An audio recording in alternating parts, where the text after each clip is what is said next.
अस्सलाम वालेकुम दोस्तों, मां आहियां सजाद जागीरानी। तव्हां ॿुधो हूंदो त फ़क़ीर मां बादशाह क़िस्मत कंदी आहे माण्हुनि खे, ऐं बादशाहनि खे फ़क़ीर कंदी आहे क़िस्मत। सो अचो त हीअ तव्हांखे पूरो किसो स्टोरी ॿुधारियूं त फ़क़ीर मां बादशाह कीअं थियो उमिरि। बादशाह जॾहिं मरण ते हो आख़िरी पसावन में हुयो, आख़िरी बादशाह जो वक़्तु हुयो त बादशाह पंहिंजा वज़ीर ऐं मशीर घुराया, उन सां सलाह सवाब कयईं। उन्हनि खे चयईं त जॾहिं मां मरी वञा ऐं मूंखां पोयां उनखे बादशाह कजो जेको असुर जे टेम ते, राति जे पोएं टेम ते जेको मुंहिंजी बादशाही खां मुंहिंजी क़बर खां गुज़रे, उनखे तव्हां बादशाह करे छॾिजो। अक्सर बादशाहनि जे दौर में ईअं ई थींदो हुयो, ॾंद कथाउनि ते या विसाउनि ते माना इहे कमु हलंदो हो घणो। बादशाह रज़ा अलाई थी वियो, बादशाह जो दफ़न कफ़न थी वियो। वज़ीरनि मशीरनि बादशाह जी कयल वसियत ऐं नसीहत ते अमल कयो। उन राति जो इंतज़ारु कंदा रहिया। ॾिठऊं त ऐन टेम ते हिकिड़ो फ़क़ीर उन पार खां गुज़रियो पियो वञे। फ़क़ीर खे हथु विधऊं, फ़क़ीर बाबा तव्हां हेॾे अचो। फ़क़ीर परेशान थी वियो, बाबा छा मसइलो आहे, छा माजरा आहे? मां गदागर फ़क़ीर आहियां, वञा थो सैर सफ़र ते। चए न तूं असांजो बादशाह आहीं, अच त तोखे पूरो किसो ॿुधायूं सम्झायूं। फ़क़ीर खे वठी आ, बाबा तूं असांजो बादशाह आहीं, बादशाह जी नसीहत वसियत मुताबिक़ तूं असांजो बादशाह आहीं। ईअं थींदो आहे जेको बि बादशाह मरी वेंदो आहे, उहो नसीहत वसियत कंदो आहे त उन नसीहत ऐं वसियत मुताबिक़ उनखे बादशाह कयो वेंदो आहे। ठीकु आहे, हुन चयो बाबा मूंखे हाणे बादशाही मिली वई त ॿियो छा खपे? मां मानी लाइ परेशान हूंदुमि, मानी गिरल लाइ गदागिरी कंदुमि, बचा पालींदुमि, ॾुखियो वक़्तु गुज़रंदो।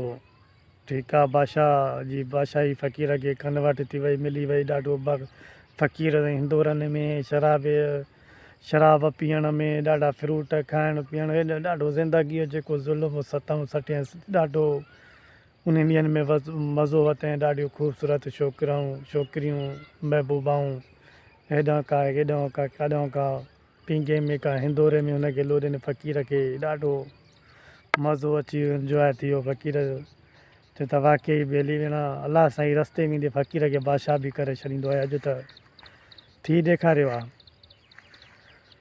पोइ छा थियो त फ़क़ीर जो दोस्त फ़क़ीर सां मिलणु आयो, हुनखे मुबारक कई। फ़क़ीर साईं तव्हांखे मुबारक हुजनि, तव्हां बादशाह थी विया हो। चए बिल्कुलु। त तोखे फ़क़ीर बादशाह चयो पंहिंजे दोस्त खे त तोखे ख़बर हुई त मां मानी गिरल आहे, परेशान हूंदो हुउमि, दर पदर हूंदो हुउमि, अलाह साईं जी महिरबानी सां मां बादशाह थी आहियो आहियां।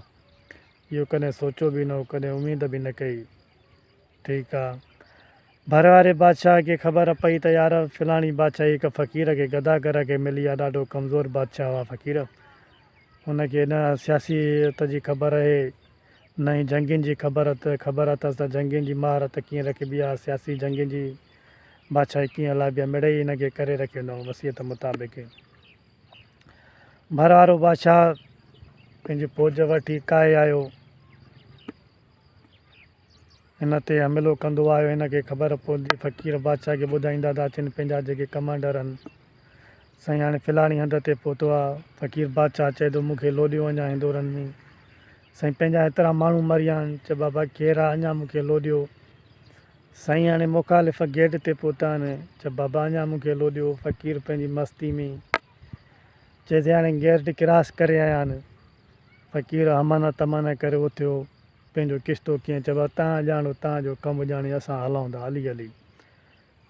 फ़क़ीर जो चवण जो मतिलबु इहो त बाबा कुझु ॾींहं जे लाइ बादशाही संभाली आहे त क़त्लो गारत थी वियो आहे, जेकॾहिं अञा संभालिया त अलाए छा थिए। सो दोस्तो, इहो असांजो किसो जेकॾहिं तव्हांखे पसंदि आयो हुजे त असांजे चैनल खे सब्सक्राइब कजो, कमेंट कजो, लाइक कजो। वॾी वॾी महिरबानी थींदी तव्हांजी। कुर्ब थोरा